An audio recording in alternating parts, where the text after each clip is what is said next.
सूख गया तो अब वो चित्र नहीं मिटेगा जो उसने बना दिया उस पर, और आप उसको मिटाने की कोशिश करेंगे तो घड़ा टूट जाएगा।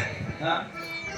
इसलिए जो सांचा पड़ता है वो कच्चे घड़े पर पड़ता है। उसी प्रकार से बचपन से और यौवनावस्था तक जीव का मन विशुद्ध है, कच्चे घड़े के समान है।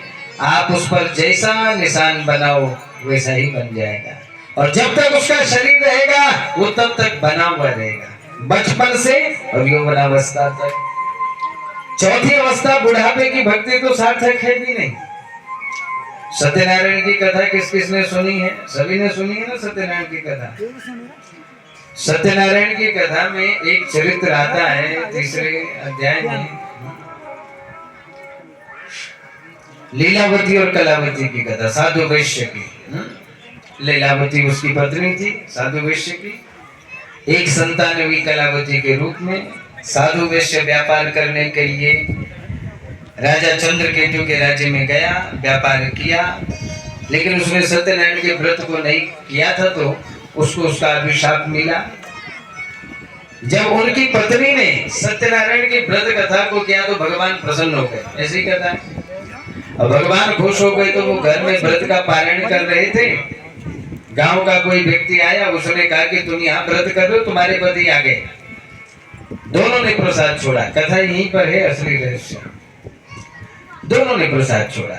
लीलावती ने अपनी बेटी कलावती से कहा कि मैं तुम्हारे पति का और तुम्हारे पिता का स्वागत करने के लिए जा रही हूँ, तुम एक काम करना, व्रत का पारायण करना और तुम भी फिर देखने के लिए आ जाना। तुम प्रसाद चरणामृत लेना, फिर तुम भी स्वागत करने के लिए आ जाना। लेकिन हुआ क्या, लीलावती ने भी प्रसाद छोड़ा तो लीलावती तो गई, पीछे से कलावती पतिम दृष्टुम इच्छापति की देखने की इच्छा हुई कि तेरे सालों बाद लौट रहे। उसने सोचा भगवान कहाँ जा रहे हैं, और जब माँ चली गई तो मेरे जाने में क्या दिक्कत है। कलावती भी चल पड़ी।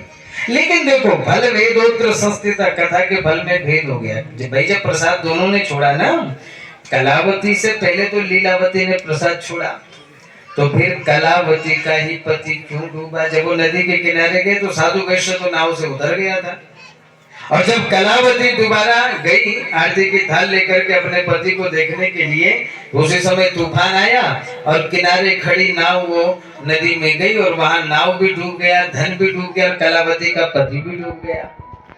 और आकाशवाणी ने कहा भी स्पष्ट रूप से कि तुम्हारी बेटी ने प्रसाद चरणामृत त्यागा है, अगर वो दोबारा जाए, इस गलती को सुधारे, प्रसाद चरणामृत ले, तो उसको दोबारा उसके पति मिल सकते हैं।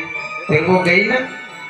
तो जब ऐसा है, प्रसाद और चरणामृत छोड़ने का दोष कलावती को लगा, तो भैया उससे पहले तो लीलावती को लग जाना चाहिए था। बोलो शंकर भगवान की। भाई कलावती ने तो तब छोड़ा ना प्रसाद, कब?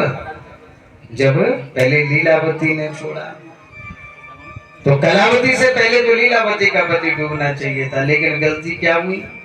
पति डूबा कलावती का। बोलो मापति महादेव की, शंकर भगवान की। तो डूबा क्यों? इसीलिए डूबा कि जो लीलावती है वो वृद्ध है, जो कलावती है वो युवान है, वो जवान है। और हमारे यहाँ भक्ति का जो सोपान बताया गया, भक्ति का जो रहस्य बताया गया, वो बचपन से और यौवनावस्था तक के लिए है। बचपन से और यौवनावस्था तक किसी ने अगर विशेष भक्ति को कर दिया तो उसे विशेष फल भी मिलता है, लेकिन अगर जरा सा कुछ गड़बड़ हो गया तो दोष भी बड़ा लगता है। बुढ़ापे की भक्ति का न तो कोई विशेष फल मिलता है और ना ही कोई दोष लगता है। घर में पूजा पाठ हो रहा है, सारे परिवार वाले नहा गए, धो गए, अब 90 साल की बूढ़ी माता है तो सब कहते हैं अरे बूढ़ी माता है कहाँ नहाएंगे, वैसे इनको ठंड लगती है। अब बूढ़े आदमी को कहाँ परेशान करना। अब वो माता वैसे ही बैठ गई, देखो पूजा तो हो रही है ना, और नहाना भी बहुत जरूरी है, लेकिन वहां छूट दे दे कि कोई विशेष तुम्हें साधना करने की आवश्यकता नहीं, लेकिन ये मत सोचना विशेष फल भी मिलेगा, विशेष साधना नहीं तो विशेष फल भी नहीं। लेकिन जो बचपन से और यौवन अवस्था तक हैं उनको उस काल को साधना चाहिए। तो भगवान आयु भी नहीं देखते, पहले तो पवित्रता नहीं देखी,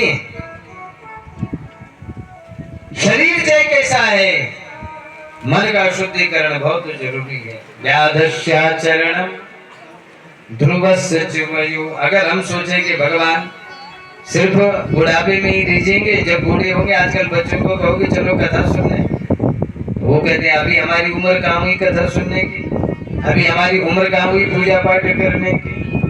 तो क्या भगवान की भक्ति के लिए कोई उम्र का निर्धारण है? बोले नहीं।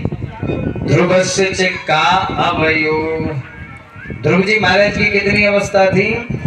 भागवत कथा आप लोगों ने सुनी होगी। 5 साल की अवस्था में ध्रुव जी को परम पद मिल गया। अब बोलिए कितने साल में? 5 साल में।